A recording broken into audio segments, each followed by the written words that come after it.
Right, PIERA Rodriguez versus Kay Hansen. Let's start with PIERA and her strengths. Her strengths are her self-belief. Inside the fight, she's very mentally strong and is able to continue pushing her game plan. Even if she meets challenges, she keeps going and doesn't quit on herself. Her corner also is very good with advice, but generally she has that winner's attitude. She's undefeated, doesn't quit on herself, and she has the ability to make her opponents falter under the pressure. I've seen her change her game plan mid-fight.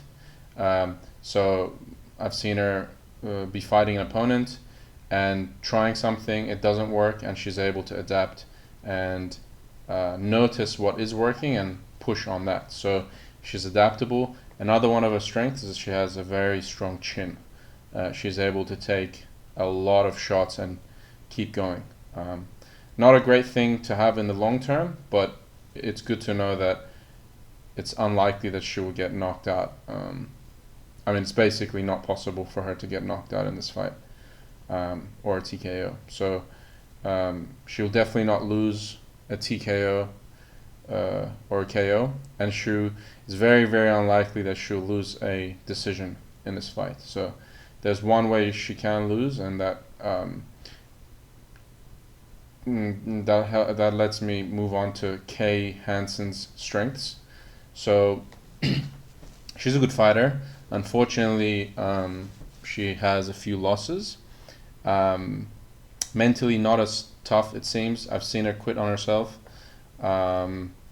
She is a bit excitable, a bit over-aggressive when it comes to attacking on the ground. So she can get the takedown. Once she's in top position, she is pushing for that arm bar, which is what looks like being, her favorite move, and she pushes for it too hard and often loses position, ends up under, and then stays under in a defensive position for the rest of the round and can't get up off her back. So she's dropped a couple decisions like that, but her main strength is the armbar. She's not good from the bottom. She's decent from the top, but again, too aggressive and can lose position. So there's a chance that Kay Hansen can submit PIERA in this fight with an armbar in round one.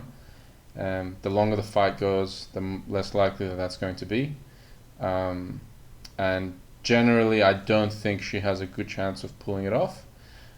So this is a pretty likely win for PIERA Rodriguez.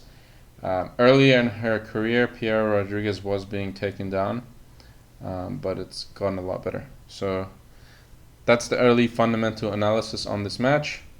Probably heading towards PIERA as the likely winner here, but probably needed a little bit more analysis just to be sure before I pull the trigger and put money down on this fight. But leaning pretty heavily towards PIERA.